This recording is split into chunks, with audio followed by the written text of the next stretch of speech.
பாமக இனி வேண்டாம், திமுகவில் இணைந்தார் ஜி.கே. மணி. அதாவது பாமகவில் ராமதாஸ் மற்றும் அன்புமணி ராமதாஸ் இடையே உட்கட்சி பூசல் கடந்த ஒரு ஆண்டுகளுக்கு மேலாகவே நீடித்து வரும் நிலையில் பாட்டாளி மக்கள் கட்சி இரு அணிகளாகவே செயல்பட்டு வருகிறது. மேலும் இந்த இரண்டு அணிகளுக்கு இடையேயும் மோதல் போக்குகள் தினம் தினம் புது புது உச்சத்தை எட்டி கொண்டிருக்கின்றன. குறிப்பாக அன்புமணி தரப்பிலிருந்து பாமக நிறுவனர் ராமதாஸ் பின்னாலிருப்பவர்கள் அவரை தவறாக வழிநடத்துகிறார்கள் என குற்றச்சாட்டு முன்வைக்கப்பட்டு வந்தது. அதே சமயத்தில் அன்புமணி ராமதாஸ் பாமகவின் கௌரவ தலைவராக இருக்கும் ஜி.கே. மணியை துரோகி என விமர்சித்திருந்தார்.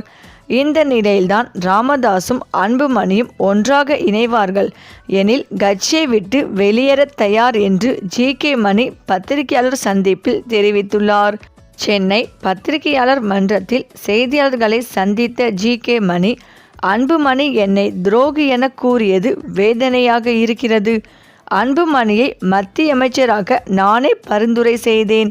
மேலும் ராமதாஸ் என்னை மாநிலங்களவை உறுப்பினர் பதவிக்கு போக வேண்டும் என கூறிய போதும் கூட அதை அன்புமணிக்கு நான் தான் பரிந்துரை செய்தேன்.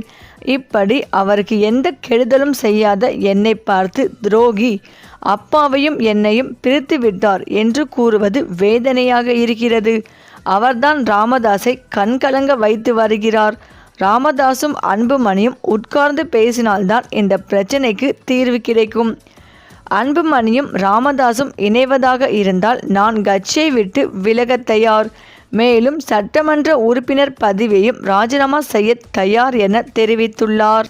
மேலும் அன்புமணியும் டாக்டர் ராமதாசும் ஒன்றாக சேருகிறார்கள் என்றால் யாரெல்லாம் துரோகிகள் வேண்டாம் என்று அன்புமணி நினைக்கிறாரோ அவர்கள் எல்லாம் விலகிக் கொள்வோம் என்று சென்னையில் பாமக எம்.எல்.ஏ. ஜி.கே. மணி கூறினார். பாமக நிறுவனர் டாக்டர் ராமதாஸ் மற்றும் அவரது மகன் அக்கட்சியின் தலைவருமான அன்புமணி ராமதாஸ் இடையே பூசல் சில மாதங்களாகவே நீடித்து வருகிறது. பாமகவினர் அன்புமணி ஆதரவாளர்கள் எனவும் ராமதாஸ் ஆதரவாளர்கள் எனவும் இரு அணிகளாகவே செயல்பட்டு வருகின்றனர். பாமக நிறுவனர் ராமதாஸ் பின்னாலிருப்பவர்கள் அவரை தவறாக வழிநடத்துகிறார்கள் என்று அன்புமணி குற்றச்சாட்டுகளை முன்வைத்தார்.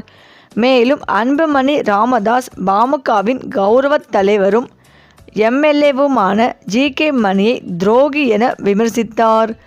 இந்த நிலையில் சென்னையில் செய்தியாளர்களிடம் பேசிய பாமக எம்.எல்.ஏ. மணி, டாக்டர் ராமதாசும் அன்புமணியும் ஒன்றாக இணைவார்கள் என்றால் அன்புமணி யாரெல்லாம் துரோகி என்று கூறுகிறாரோ அவர்கள் எல்லாம் கட்சியை விட்டு வெளியேற தயாராக இருப்பது பாமகவில் சலசலப்பை ஏற்படுத்தியுள்ளது.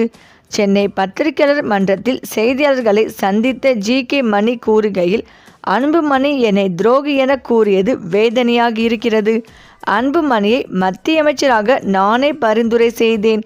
மேலும் ராமதாஸ் என்னை மாநிலங்களவை உறுப்பினர் பதவிக்கு போக வேண்டும் என கூறிய போது கூட அதை நான் அன்புமணிக்கு தான் பரிந்துரை செய்தேன். இப்படி அவருக்கு எந்த கெடுதலும் செய்யாத என்னை பார்த்து துரோகி, அப்பாவையும் என்னையும் பிரித்து விட்டார் என்று கூறுவது வேதனையாக இருக்கிறது. அவர்தான் ராமதாஸை கண்கலங்க வைத்து வருகிறார். மேலும் தொடர்ந்து பேசிய ஜி.கே. மணி, தமிழ்நாட்டில் தவிர்க்க முடியாத சக்தியாக பாமகவை உருவாக்கியவர் ராமதாஸ். அன்புமணியின் செயல்பாடுகளால் ராமதாஸ் கண்ணீர் வடிக்கிறார். கட்சிக்காக ராமதாஸ் பல முறை சிறை சென்றார். அன்புமணி எத்தனை முறை சிறை சென்றார் என்று கேள்வி எழுப்பினார். பாமக நிறுவனர் டாக்டர் ராமதாஸுக்கு மனநிலை பாதிக்கப்பட்டு விட்டது என்று அன்புமணி பேசியது மனசாட்சிக்கு எதிரானது என்று கூறிய ஜி.கே. மணி, மனதளவில் கூட துரோகம் நினைக்காத என்னை துரோகி என்று அன்புமணி பேசுகிறார். இது மிகவும் வருத்தமாக உள்ளது என்று தெரிவித்தார். அன்புமணியை அமைச்சராக்க கூடாது என்று உறுதியாக இருந்தவர் காடுவெட்டி குரு என்று தெரிவித்த ஜி.கே. மணி, பாமகவில் ஏற்பட்டுள்ள பிளவுக்கு நான் தான் காரணம் என்று அன்புமணி பேச இருப்பதாக தெரிகிறது. ராமதாஸை கொல்லுங்கள் என்று பதிவிட்டவரை அன்புமணி பாராட்டியதாகவும் குற்றம் சாட்டினார்.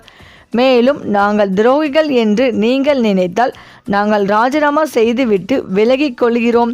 நீங்கள் வாருங்கள், ஒன்று சேருங்கள். நாங்கள் எந்த கட்சிக்கும் சென்று சேரமாட்டோம். நீங்கள் மீண்டும் அழைத்தால் வருவோம், இல்லாவிட்டால் அமைதியாக இருப்போம் என்று ஜி.கே. மணி கூறினார். மேலும் தமிழ்நாடு சமூக நீதியின் முன்னோடியாக கருதப்படும் மாநிலமாக தனது இடஒதுக்கீட்டு கொள்கையை வழங்கி நூற்றாண்டுகளை கடந்து நிற்கிறது.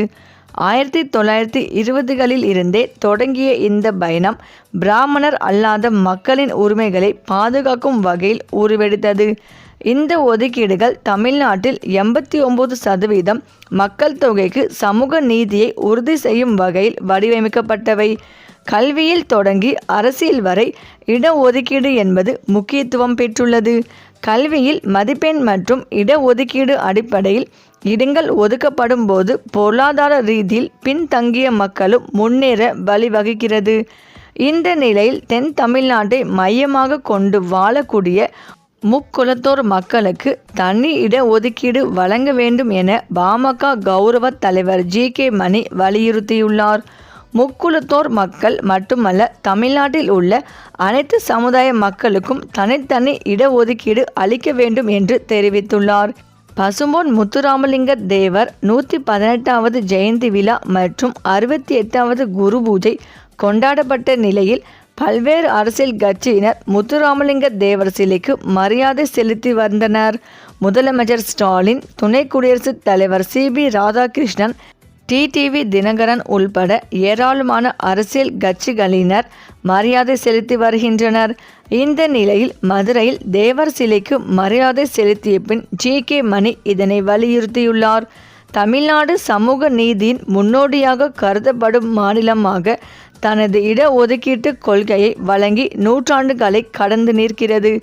1920களில் இருந்தே தொடங்கிய இந்த பயணம் பிராமணர் அல்லாத மக்களின் உரிமைகளை பாதுகாக்கும் வகையில் உருவெடுத்தது என்று ஜி.கே. மணி கூறியுள்ளார்.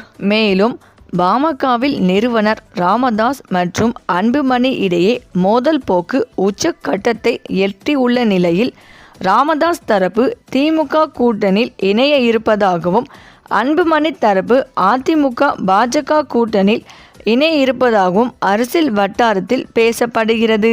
இந்த விவகாரம் தொடர்பாகவே தந்தை மகன் இடையே மோதல் ஏற்பட்டுள்ளதாக தகவல்கள் வெளியாகி வருகிறது.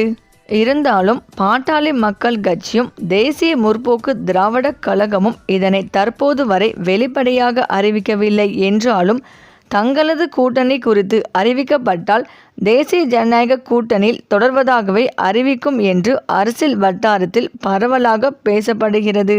சரி, இந்த வீடியோ பற்றிய உங்கள் கருத்துக்களை கமெண்ட்ல சொல்லுங்க. மேலும் இந்த வீடியோ உங்களுக்கு பிடித்திருந்தால் லைக் பண்ணுங்க, ஷேர் பண்ணுங்க, மறக்காம நம்ம சேனலை சப்ஸ்கிரைப் பண்ணிக்கோங்க. தேங்க்ஸ் ஃபார் வாட்சிங்.